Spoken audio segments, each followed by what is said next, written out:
فی صحف مکرمہ مرفوعۃ مطہرہ بأیدی سفرہ کرام بررہ۔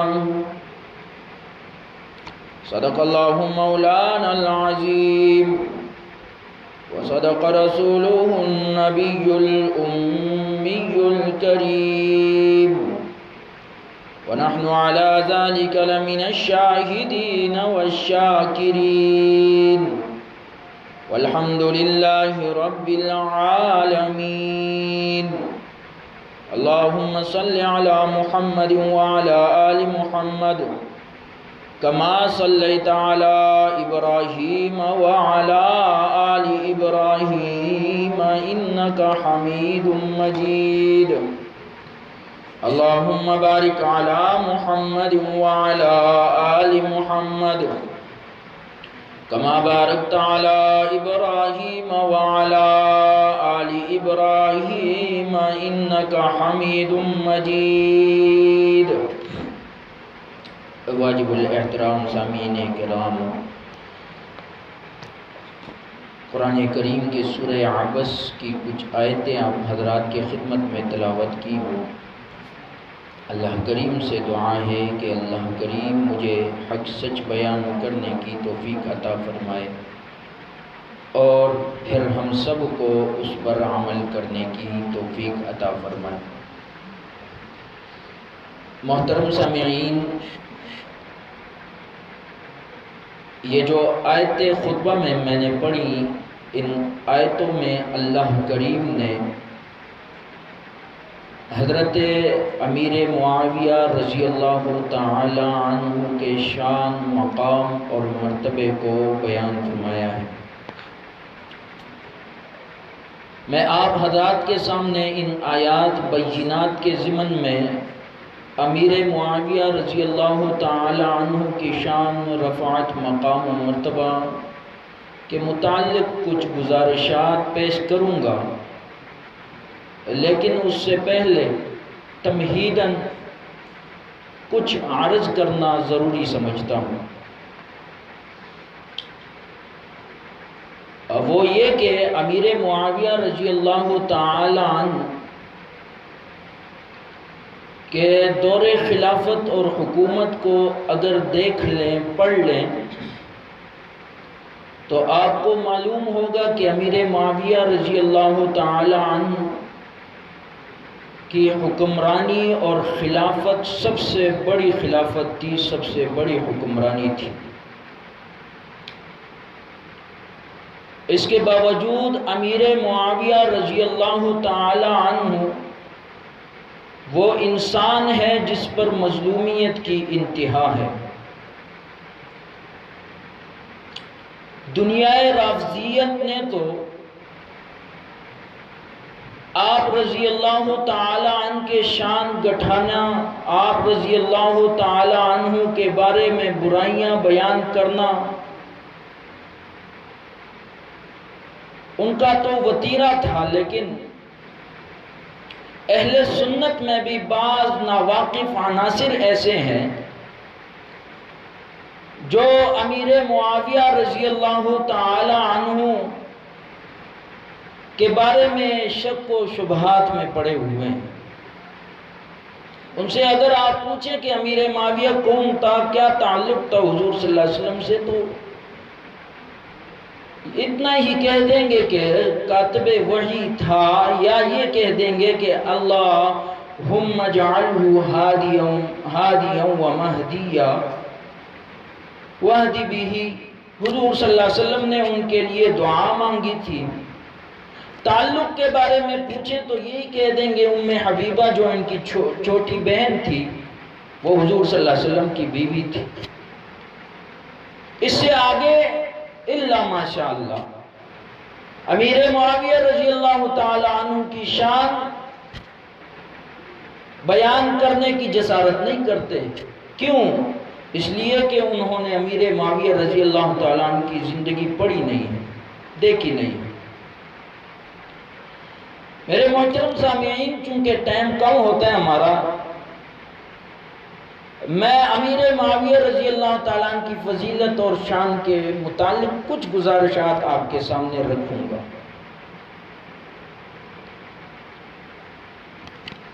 اور یہ بھی کہہ دوں کہ بعد میں جو اسلام کے خلیفے بنے ہیں، عمر ابن عبدالعزیز رحمۃ اللہ علیہ ہو گئے، اس طرح اورنگزیب فاروقی، اورنگزیب عالمگیر رحمۃ اللہ علیہ ہو گئے، اس طرح بہت سارے ہوئے ہیں۔ ان کے بارے میں یہ مولوی اگر ممبر پہ بیٹھ جائے، ان کے بارے میں کچھ کہنے لگ جائے تو بہت کچھ کہہ دیتے ہیں،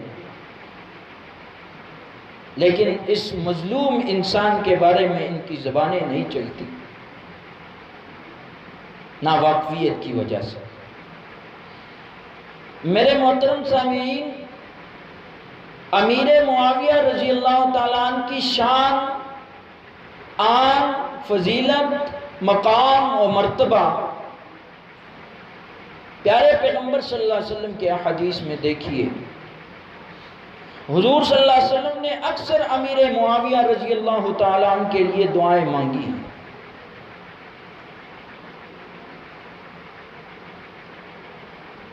پیارے پیغمبر صلی اللہ علیہ وسلم نے امیر معاویہ رضی اللہ تعالیٰ عنہ کے لیے دعا مانگتے ہوئے فرمایا، اللہم اجعلہ ہادیا ومہدیا واہد بہ، اللہ کریم معاویہ کو ہدایت یافتہ بنا اور اس کے ذریعے ہدایت پھیلا۔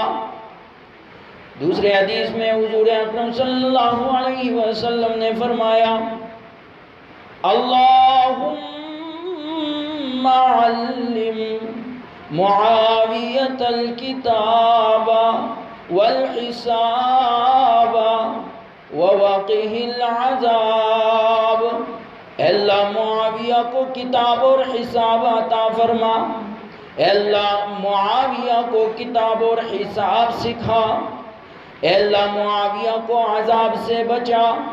تیسرے حدیث میں حضور اکرم صلی اللہ علیہ وسلم نے فرمایا، اللہم اصلح علما، اے اللہ معاویہ کے سینے کو علم سے بھر دے۔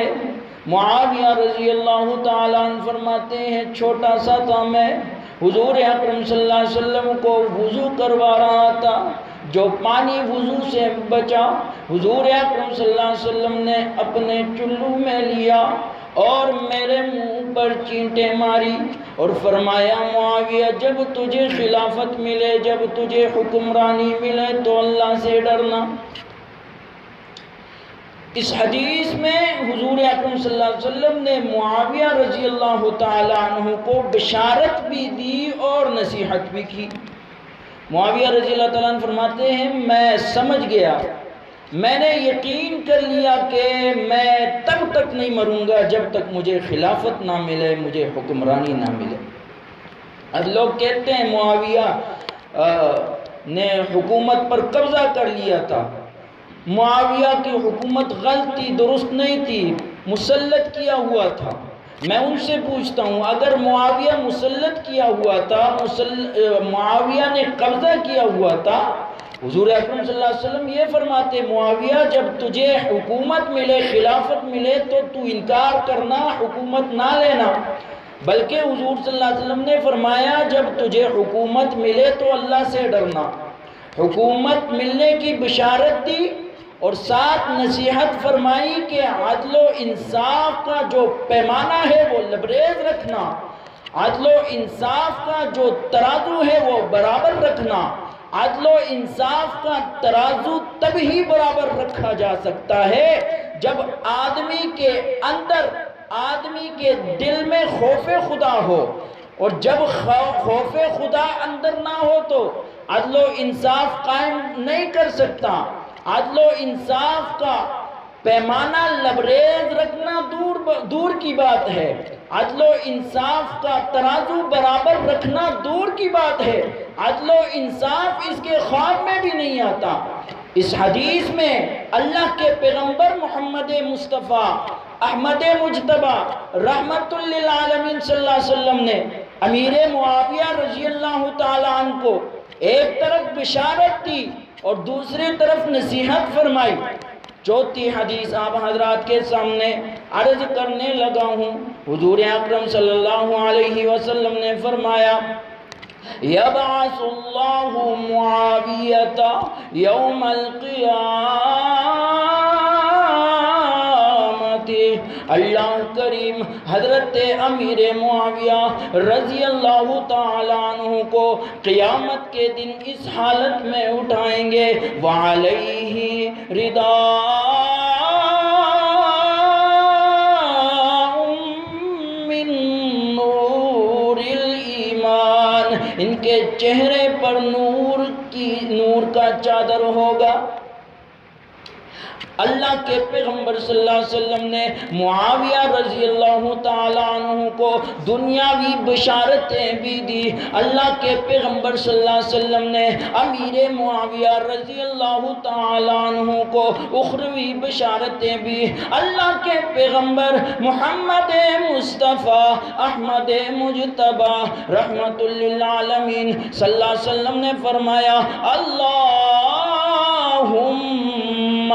احلم معاویۃ من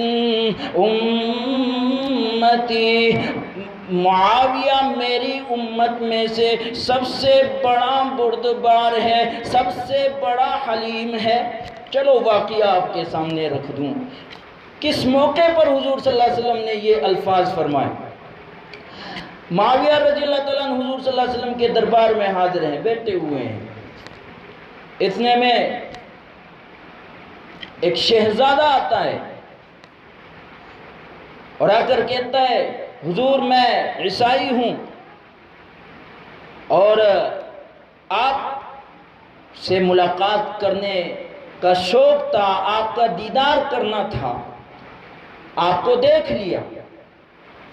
یا رسول اللہ آپ کے لیے کچھ تحائف لایا ہوں، کیا آپ قبول کریں گے؟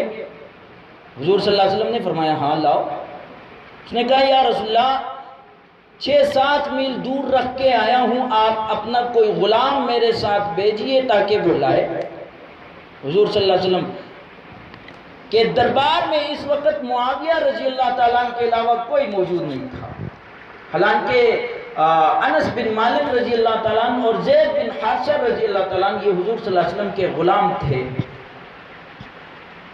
نصیب کو دیکھیے، اس وقت غلامی کا جو تغمہ تھا، غلامی کا جو مقام و مرتبہ تھا، وہ اللہ کریم نے امیر معاویہ رضی اللہ تعالیٰ عنہ کے نصیب میں لکھا تھا۔ حضور صلی اللہ علیہ وسلم نے فرمایا معاویہ اس کے ساتھ جا اور تحائف لے آ۔ معاویہ رضی اللہ تعالیٰ عنہ فرماتے ہیں میرے پاؤں میں جوتیاں بھی نہیں تھی، حضور کا فرمان سننا تھا، میں نے لبیک کہا اور چل پڑا۔ میں نے اتنی دیر بھی نہیں کی کہ جوتی پہن کے آ جاؤں، کیونکہ حضور کے فرمان میں دیر ہو رہی تھی۔ میں چلا، ہر راستے میں اس شہزادے سے 2 پیشکشیں کی۔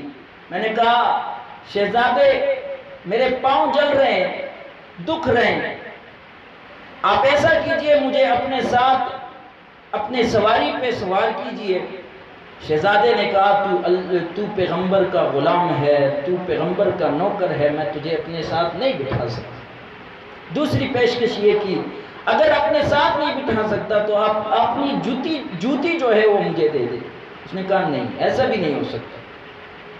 معاویہ رضی اللہ تعالیٰ اگر اس مقام پہ یہ کہہ دیتے او نادان، او بے وقوف، تجھے کیا معلوم میرا مقام کیا ہے، میرا مرتبہ کیا ہے؟ میرا مقام یہ ہے میں صحابی رسول ہوں۔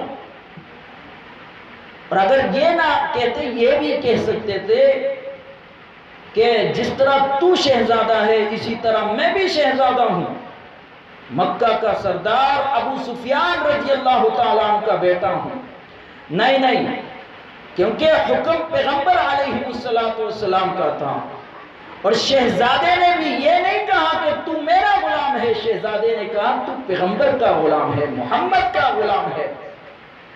معاویہ رضی اللہ تعالیٰ عنہ فرماتے ہیں میں یوں ہی اس کے ساتھ دوڑتا رہا، یہ سوار تھا اور میں پیدل تھا، دوڑتا رہا، وہاں پہنچے، تحائف میں نے لیے، حضور کے دربار میں پہنچا۔ حضور نے تحائف ڈھونڈے نہیں، ٹٹولے نہیں، کیوں؟ کیونکہ حضور کا اعتماد تھا معاویہ پر۔ معاویہ رضی اللہ تعالیٰ عنہ سے حضور صلی اللہ علیہ وسلم نے فرمایا معاویہ کیسے گئے کیسے آئے، سارا واقعہ عرض کر دیا۔ اسی موقع پر حضور صلی اللہ علیہ وسلم نے فرمایا اللہم احلم معاویہ من امتی، میرے امت میں سب سے بڑا حلیم، سب سے بڑا بردبار معاویہ ہے۔ واقعہ یہیں پہ ختم نہیں ہوا، بات یہیں پہ ختم نہیں ہوئی، 38 سال گزر گئے، 38 سال کے بعد حضرت امیر معاویہ رضی اللہ تعالیٰ عنہ تخت خلافت پر بیٹھے، دمشق کے تخت پر بیٹھے، لشکر فتوحات پہ فتوحات کر رہے ہیں، اور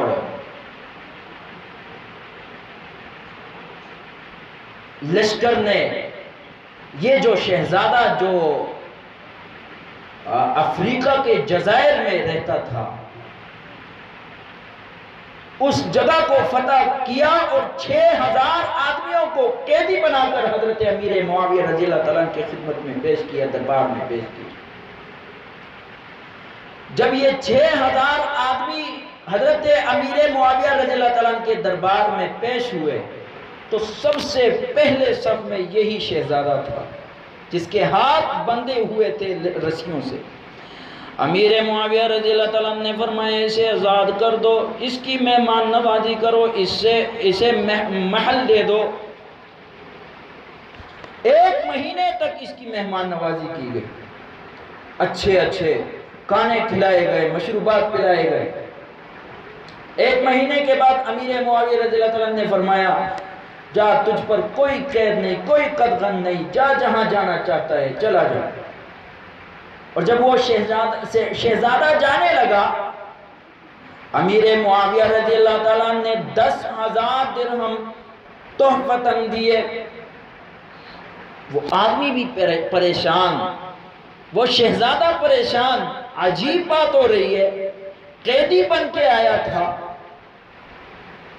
اور اس نے مجھ سے کیا کیا؟ آخر اس نے کسی سے پوچھ لیا کہ یہ کون ہے؟ جس سے پوچھا تھا اس نے کہا یہ مکہ کے سردار ابو سفیان کا بیٹا معاویہ رضی اللہ تعالیٰ عنہ۔ یہ شہزادہ حضرت امیر معاویہ رضی اللہ تعالیٰ عنہ کے قریب آیا اور غور سے دیکھنے لگا، کہنے لگا کیا تو وہی لڑکا تو نہیں جسے میرے ساتھ پیغمبر خدا صلی اللہ علیہ وسلم نے غلام بنا کر بھیجا تھا؟ امیر معاویہ رضی اللہ تعالیٰ نے فرمایا ہاں، میں نے تو پہلے دن ہی تجھے پہچان لیا تھا، اسی لیے تو تیری مہمان نوازی کی، میں نے تو پہلے دن ہی تجھے پہچان کر تجھے آزادی دیتی، لیکن تو نے دیر کر دی۔ اس نے کہا میں نے کہیں ایسی بادشاہت نہیں دیکھی، بڑی بڑی بادشاہتیں دیکھی ہیں، بڑے بڑے دربار دیکھے ہیں، لیکن ایسا دربار کوئی نہیں دیکھا میں نے کیا کیا اور تو کیا کر رہا ہے؟ امیر معاویہ رضی اللہ تعالیٰ نے فرمایا اس دن تو نے جو کہا تھا سچ کہا تھا، اس دن بھی میں محمد کا غلام تھا، آج بھی میں محمد کا غلام ہوں، اس دن بھی میں محمد کا نوکر تھا، آج بھی میں محمد کا نوکر ہوں۔ تو نے اس دن اپنے اخلاق کا مظاہرہ کیا تھا، آج میں نے اپنے اخلاق کا مظاہرہ کر دیا۔ یہ کہنا تھا شہزادہ کھڑا ہو گیا اور محمد کا کلمہ پڑھنے لگ گیا، مسلمان ہو گیا۔ امیر معاویہ رضی اللہ تعالیٰ کا مقام و مرتبہ بڑا بلند اور بالا ہے۔ کاتبین وحی 13 آدمی کاتبین وحی ہیں، ان میں سے چھٹا نمبر امیر معاویہ رضی اللہ تعالی عنہ کا ہے۔ یہ 13 کے 13 جو کاتبین وحی ہے، ان کی شان، ان کی رفعت، ان کا مقام و مرتبہ اللہ کریم نے قرآن مجید میں محفوظ کر دیا۔ اللہ کریم نے قرآن مجید میں فرمایا فی صحف مکرمہ، یہ قرآن کریم عزت والے صحیفوں میں ہے، عزت والے اوراق میں ہے، بِأَيْدِي سفرا، یہ قرآن جن ہاتھوں میں ہے وہ ہاتھ بھی بڑے عزت والے ہیں، وہ ہاتھ بھی بڑے مقام والے ہیں، بڑے مرتبے والے ہیں۔ اور آگے اللہ کریم نے فرمایا کرام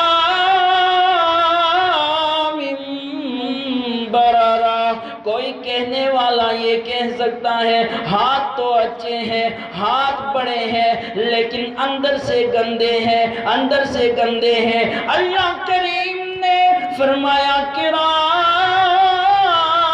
بررا، تیرا ذہن گندا ہے، تیرا جسم گندا ہے، جن ہاتھوں میں قرآن ہے وہ ہاتھ بھی پاک دامن ہے، وہ ہاتھ بھی عزت والے، وہ ہاتھ بھی کرامت والے، اور ان کے اندر بھی پاکیزگی ہے، ان کے اندر بھی برگزیدگی ہے۔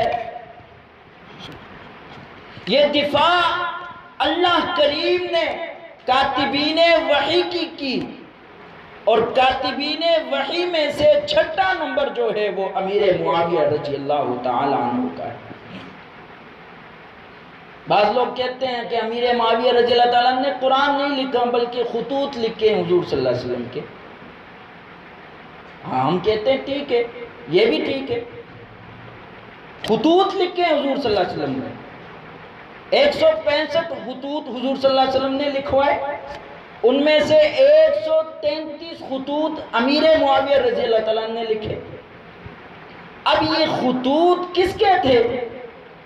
تم نے خود تسلیم کیا خطوط حضور صلی اللہ علیہ وسلم کے تھے، اور حضور صلی اللہ علیہ وسلم کے بارے میں قرآن کا فیصلہ ہے وَمَا يَنْطِقُ عَنِ الْهَوَىٰ إِنْ هُوَ إِلَّا وَحْيٌ يُوحَىٰ، حضور جو بھی بات کرتا ہے، جو بھی کلام کرتا ہے وہ خود سے نہیں کرتا بلکہ وحی کے ذریعے کرتا ہے۔ معلوم ہوا وہ خطوط بھی وحی تھے، قرآن بھی امیر معاویہ نے لکھا، وہ خطوط بھی امیر معاویہ نے لکھے۔ اب قرآن کے مقابلے میں تاریخ آتا ہے، تاریخ امیر معاویہ رضی اللہ تعالیٰ عنہ کے شان کو گٹھائے گی، تاریخ امیر معاویہ رضی اللہ تعالیٰ عنہ کے بارے میں برا بھلا کہے گی۔ لیکن ہم مسلمانوں کا فریضہ کیا ہے، ہمارا کام کیا ہے، ہم نے کرنا کیا ہے؟ ہم نے تاریخ کو دیکھنا ہے۔ لوگوں، تاریخ کو اگر کچرے کے ڈبے میں پھینک دو تو کچھ نہیں ہوتا، لیکن قرآن کو چھوڑو گے تو کچھ ہوگا۔ تاریخ کو گلیوں کے گندے نالی میں پھینک دو کچھ نہیں ہوگا، لیکن قرآن کا انکار کرو گے، قرآن کو نہیں مانو گے تو کچھ ہوگا۔ تاریخ کو نہ ماننے سے کچھ نہیں ہوتا، قرآن کو نہ ماننے سے آدمی ایمان کے دولت سے محروم ہو جاتا ہے، قرآن کو نہ ماننے سے آدمی کافر بن جاتا ہے۔ اب یہ آیات جو اللہ کریم نے فرمائی یہ قرآن میں ہے، اور قرآن میں اللہ کریم نے امیر معاویہ کی دفاع کی ہے۔ جب اللہ نے امیر معاویہ کی دفاع کی ہے تو ہمارا بھی فریضہ بنتا ہے، ہمیں بھی چاہیے کہ ہم امیر معاویہ رضی اللہ تعالیٰ عنہ کی دفاع کریں۔ اور امیر معاویہ رضی اللہ تعالیٰ عنہ ایسی شخصیت ہے جن سے محبت اللہ کو بھی ہے، محمد مصطفیٰ کو بھی ہے، جن سے محبت علی رضی اللہ تعالیٰ عنہ کو بھی ہے۔ امیر معاویہ رضی اللہ تعالیٰ عنہ ایک دن اپنی بہن ام حبیبہ رضی اللہ تعالیٰ عنہ کے گھر تشریف لائے، تکے ہوئے تھے۔ ام حبیبہ رضی اللہ تعالی عنہ اپنے بڑے بھائی کے سر میں تیل لگا رہی ہے، اتنے میں حضور اکرم صلی اللہ علیہ وسلم تشریف لائے۔ فرمایا ام حبیبہ کیا کر رہی ہو؟ عرض کیا یا رسول اللہ بڑا بھائی ہے، بہت محبت کرتی ہوں، بڑا پیار کرتی ہوں، بڑے تکے ہوئے ہیں، یا رسول اللہ ان کے سر میں تیل لگا رہی ہوں۔ فرمایا پیغمبر خدا محمد مصطفیٰ احمد مجتبی رحمت للعالمین گنبد خضرا کے مکین صلی اللہ علیہ وسلم نے اے ام حبیبہ صرف تجھے معاویہ سے محبت نہیں، معاویہ سے میں محمد بھی محبت کرتا ہوں، خود خالق کائنات بھی محبت کرتا ہے۔ معاویہ سے محمد صلی اللہ علیہ وسلم محبت کرے، معاویہ سے خود خالق کائنات محبت کرے، اور کوئی اٹھ کے معاویہ کو گالیاں دے، معاویہ کو برا بلا کہے۔ میں نے پچھلے جمعے آپ سے کہا تھا کہ صحابہ کی دفاع خود خالق کائنات نے کی ہے، صحابہ کی دفاع خود محمد مصطفیٰ صلی اللہ علیہ وسلم نے کی ہے۔ فرمایا لا تسبوا اصحابی، اے لوگوں میرے صحابہ کو گالیاں مت دیا کرو، اے لوگوں میرے صحابہ کو برا بلا نہ کہا کرو، اے لوگوں میرے صحابہ پہ طعن زنی نہ کیا کرو۔ من سب اصحابی لعنت اللہ والملائکہ والناس اجمعین، جس نے میرے صحابہ کو برا بلا کہا، جس نے میرے صحابہ کو گالیاں دی، جس نے میرے صحابہ پر طعن کیا، اس پہ اللہ کی لعنت، اس پہ ملائکہ کی لعنت، اس پہ تمام انسانوں کی لعنت۔ یہ لعنت میں نے نہیں کی، میری زبان ہے۔ میں آپ حضرات کے سامنے حضور صلی اللہ علیہ وسلم کے فرمان کا تذکرہ کر رہا ہوں، زبان میری ہے، فرمان پیغمبر کا ہے۔ پیغمبر خدا صلی اللہ علیہ وسلم نے خود اس پہ لعنت کی ہے، پیغمبر خدا صلی اللہ علیہ وسلم نے خود اس کو لعنتی قرار دیا ہے، اور اللہ کا فیصلہ بھی، اللہ نے بھی اسے شقی فرمایا، بدبخت فرمایا ہے۔ اس لیے معاویہ رضی اللہ تعالیٰ عنہ سے مت چھیڑا کرو، معاویہ رضی اللہ تعالیٰ عنہ کے بارے میں غلط باتیں نہ کیا کرو۔ وہ صحابی رسول ہے، وہ کاتب وحی ہے، اور علی رضی اللہ تعالیٰ عنہ کو بھی معاویہ سے محبت ہے۔ علی رضی اللہ تعالیٰ عنہ نے فرمایا میرا خدا ایک ہے، معاویہ کا خدا بھی وہی، میرا رسول جو ہے وہ بھی، معاویہ کا رسول بھی وہ ہے، میں اور معاویہ بھائی بھائی ہے۔ یہ علی رضی اللہ تعالیٰ عنہ کا فرمان ہے، خود فرمایا میں اور معاویہ بھائی بھائی ہے۔ اور دوسری طرف دیکھیے معاویہ رضی اللہ تعالیٰ عنہ کو کسی رومی نے اس اختلاف کو ڈال بنا کر کہا کہ علی پر رضی اللہ تعالیٰ عنہ پر حملہ کر دو۔ معاویہ رضی اللہ تعالیٰ عنہ نے فرمایا اور رومی کتے، علی میرا بھائی ہے، علی میرا بھائی ہے، علی کی طرف اگر ہاتھ تو نے لمبے کیے تو ہاتھ تیرے جسم سے جدا کر دوں گا، علی کی طرف میری آنکھ سے دیکھا، آنکھ کے تیری کوپڑی سے نکال کے بائیں پھینک دوں گا۔ تجھے معلوم نہیں علی میرا بھائی ہے، علی پر اگر تو نے حملہ کرنا چاہا تو سب سے پہلا سپہ سالار علی کا معاویہ ہوگا، سب سے پہلے دفاع کرنے والا معاویہ ہوگا۔ لوگوں علی اور معاویہ بھائی بھائی تھے، آپس میں محبت کرنے والے تھے۔ وہ اختلاف جو تھا وہ بھی ایسا اختلاف نہیں تھا، رائے کا اختلاف تھا، رائے کا اختلاف تھا۔ ہمارے اماموں میں رائے کا اختلاف ہے، امام ابو حنیفہ، امام شافعی، امام مالک، امام احمد بن حنبل، رائے کا اختلاف ہے۔ اسی طرح امیر معاویہ رضی اللہ تعالیٰ عنہ اور علی رضی اللہ تعالیٰ عنہ کے درمیان جو اختلاف تھا وہ رائے کا اختلاف تھا۔ بالکل اسی طرح جس طرح موسیٰ اور ہارون علیہ السلام کے درمیان رائے کا اختلاف تھا. غلط کوئی نہ تھا، نہ موسیٰ علیہ السلام غلط تھا، نہ ہارون علیہ السلام غلط تھا. اسی طرح امیر معاویہ رضی اللہ تعالیٰ عنہ بھی غلط نہ تھا، علی رضی اللہ تعالیٰ عنہ بھی غلط نہ تھا. اس لیے لوگوں صحابہ کی عزت کیا کرو، صحابہ کا مقام و مرتبہ پہچانو. اور اگر